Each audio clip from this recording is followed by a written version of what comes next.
Hi everyone, welcome to my channel just saying. Hi friends, ఈరోజు మనం మాట్లాడుకుందాం Daaku Maharaj movie గురించి. మూవీ మీద పబ్లిక్లో బజ్ అయితే చాలా గట్టిగానే ఉంది. అండ్ మూవీ టీం కూడా చాలా కాన్ఫిడెంట్ కనిపిస్తున్నారు ఈ మూవీ అవుట్పుట్ మీద.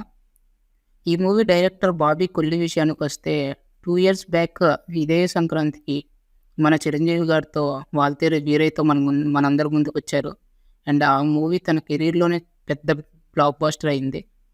మళ్ళీ సేమ్ సంక్రాంతికి 2 years తర్వాత వస్తున్నారు. ఈసారి మన బాలయ్య బాబు గారితో డాకు మహారాజ్తో వస్తున్నారు. మరి సేమ్ మ్యాజిక్ని కంటిన్యూ చేశారు ఆయన. అండ్ బాలయ్య బాబు గారికి అండ్ వాళ్ళ ఫ్యాన్స్కి బ్లాక్ బస్టర్ ఇచ్చారా? సంక్రాంతి విన్నర్ అయిందా మరి డాకు మహారాజ్ అనేది మన ఈ వీడియోలో డీటెయిల్గా మాట్లాడుకుందాం. ఒక చిన్న రిక్వెస్ట్ ఫ్రెండ్స్, మీ అందరి నుంచి, కొంచెం మనం యూట్యూబ్కి కొత్త అనమాట, కొంచెం ఈ వీడియో చూస్తే లైక్, షేర్, సబ్స్క్రైబ్ చేయరా మర్చిపోకుండా. 1000 సబ్స్క్రైబర్స్ మన టార్గెట్ అనమాట. So please don't forget to subscribe. Thank you. ఇంకా మనం కంప్లీట్గా మూవీ రివ్యూలోకి అయితే వెళ్ళిపోదాం గైస్. ఫస్ట్ మూవీ స్టోరీ గురించి మాట్లాడుకుంటే, స్టోరీ పెద్దగా ఏముండదు. కొత్తగా ఏముండదు స్టోరీ. ఇది ఒక రొటీన్ టెంప్లెట్ అనమాట. ఒక ఊరు ఉంటుంది. ఆ ఊరిలో ప్రజలు విలన్ కింద ఇబ్బంది పెడతా ఉంటారు. సో వాళ్ళకు ఒకరోజు మన హీరో గురించి తెలుస్తుంది. వాళ్ళ హీరో దగ్గరికి వెళ్ళి ఇదయ్యా మా సమస్య అని చెప్తారు. సో మరి హీరో వాళ్ళ ఊరు వచ్చాడా, వాళ్ళ సమస్యని సాల్వ్ చేశాడా అన్నది స్టోరీ. ఇప్పుడు మనం మూవీ పాజిటివ్స్ అండ్ నెగిటివ్స్ గురించి మాట్లాడుకుందాం. ఫస్ట్ పాజిటివ్స్ విషయానికి వస్తే, ఫస్ట్ పాజిటివ్ మన బాలయ్య బాబు గారే. మన బాలయ్య బాబు గారు చాలా సటిల్గా చేస్తారు ఈ మూవీలో. అంటే తన పాత సినిమాల్లో ఉన్నట్టు, ఆ ఖండాలో దాంట్లో ఉన్నట్టు ఓవర్ ద టాప్ ఉండదు. నార్మల్గా ఉంటుంది. చాలా చాలా సటిల్గా ఉండిద్ది అనమాట. తన క్యారెక్టర్ కానీ, తన క్యారెక్టర్ బిల్డింగ్ కానీ బాగుంటుంది. అండ్ ఇంటర్వెల్ బ్లాగ్ ఒకటి ఉంటుంది అనమాట. ఫ్యాన్స్కి అయితే పండగ అది. దాని తర్వాత ఇంటర్వెల్ తర్వాత సెకండ్ హాఫ్లో ఒక ట్రాన్సిషన్ ఫేస్ ఉంటుంది అనమాట. మన హీరో సీతారాం నుంచి డాకు మహారాజుగా మారుతారు జనాల కోసం. ఆ ట్రాన్సిషన్ దగ్గర ఒక ఫైట్ సీక్వెన్స్ ఉంటుంది. మామూలుగా ఉండదు. ఆ ఇంటర్వెల్ బ్లాక్, ఈ ఫైట్ సీక్వెన్స్ చాలా బాగుంటాయి అన్నమాట. ఫ్యాన్స్కి అయితే పండగే. ఫ్యాన్స్కనే కాదు, నార్మల్ జనాలకు కూడా పండగే. బాగుంటుంది. బాలయ్య బాబు గారు అయితే అదరగొట్టారు ఆ రెండిట్లో. ఇంకా నా విషయానికి వస్తే, ఈ మూవీకి second positive director Bobby Kolli అనే చెప్తాను నేనైతే. ఎందుకంటే మూవీ స్టోరీ పెద్దగా ఏముండదు. ఒక రొటీన్ టెంప్లేట్ స్టోరీ. కాకపోతే ఆయన డైరెక్షన్, ఆయన స్క్రీన్ ప్లేతో మ్యాజిక్ చేశారని చెప్పాలి. ముఖ్యంగా ఆయన స్క్రీన్ ప్లే చాలా బాగా రాసుకున్నారు ఆయన. బాగా ఇన్ ద సెన్స్ ఏంటంటే, మూవీలో అవతల ప్రతిసారి ఒక మాస్ ఎలివేషన్ సీన్ వస్తుంది. దాంతో మనం మ్యాక్సిమం మూవీ కనెక్ట్ అయ్యి ఉంటాం. And most of the characters buildup కూడా చాలా బాగుంటుంది. సో ఎమోషనల్గా మనం మోస్ట్ ఆఫ్ ద అన్ని క్యారెక్టర్స్తో కనెక్ట్ అవుతాం అనమాట. సో నాకు ఇదే ప్రాబ్లం గేమ్ చేంజర్తో, నాకు డాకు మహారాజ్తో కంపారిజన్ ఏంటంటే, గేమ్ చేంజర్లో మనం మెయిన్ క్యారెక్టర్స్ని మినహాయించి మిగతా క్యారెక్టర్స్తో పెద్దగా కనెక్ట్ అవ్వలేం.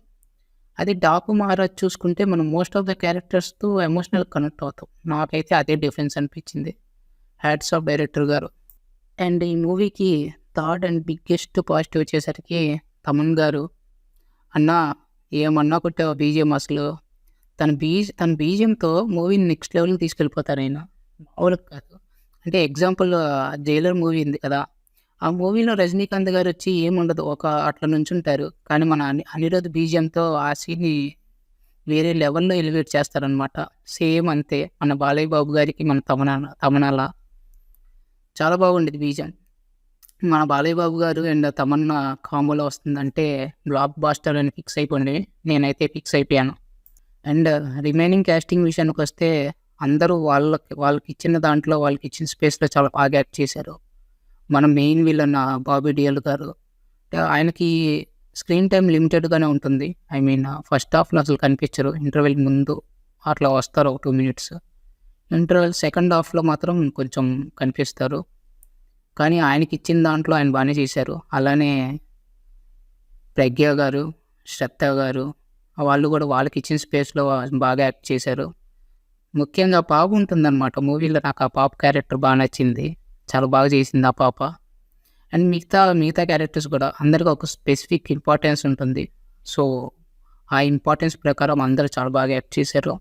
ఇంకా మూవీ నెగెటివ్స్ గురించి మాట్లాడుకుంటే, స్టోరీ మనం ఆల్రెడీ మాట్లాడుకుందాం. అండ్ అది కాకుండా నాకు ఈ మూవీలో ఏదన్నా అసంతృప్తి ఉందంటే అదిగో అది ఈ క్యారెక్టర్ మాత్రమే. అసలు ఆ ఈ క్యారెక్టర్ మూవీలో ఎందుకుందో, ఏంటో అసలు ఏముండదు. ఆ క్యారెక్టర్ వల్ల యూజే ఉండదు అసలు మూవీలో. జస్ట్ ఆ దబిడి దిబిడి సాంగ్ కోసం పెట్టినట్టు అనిపిచ్చిద్దంతే. వేస్ట్. కట్ చేసినా గానీ మనకి మూవీలో పెద్ద డిఫరెన్స్ ఏం కనిపించదు. జస్ట్ గ్లామరింగ్‌కి అలా పెట్టినట్టు అనిపించింది నాకైతే. అండ్ తన క్యారెక్టర్ కాకుండా ఇంకో నెగెటివ్ నేను ఫీల్ అయిందేంటంటే, సెకండ్ హాఫ్ కొంచెం ల్యాగ్ ఉంటది. అలానే కొంచెం బోర్ ఫీల్ అవుతాం. పెద్ద నెగెటివ్ ఏం కాదు. ఓవరాల్‌గా చూసుకుంటే మీకు ఇది పెద్దగా కనిపించదు. సో, నేను అలా ఫీల్ అయ్యాను అందుకని చెప్తున్నాను. సో, ఇది ఫ్రెండ్స్ ఓవరాల్‌గా నా రివ్యూ. నేనిచ్చే రేటింగ్ అయితే 3.5 స్టార్స్ ఔట్ ఆఫ్ 5 స్టార్స్. మూవీకి అయితే వెళ్ళండి. బాబీ కొల్లి గారు, బాలయ్య బాబు గారు మిమ్మల్ని అస్సలు డిసప్పాయింట్ చేయరు. So, enjoy the movie only in the theatres with your family. And happy Sankranti to you all. See you in the next video, guys. Until then, take care. Please like, share, subscribe, and hit the bell icon.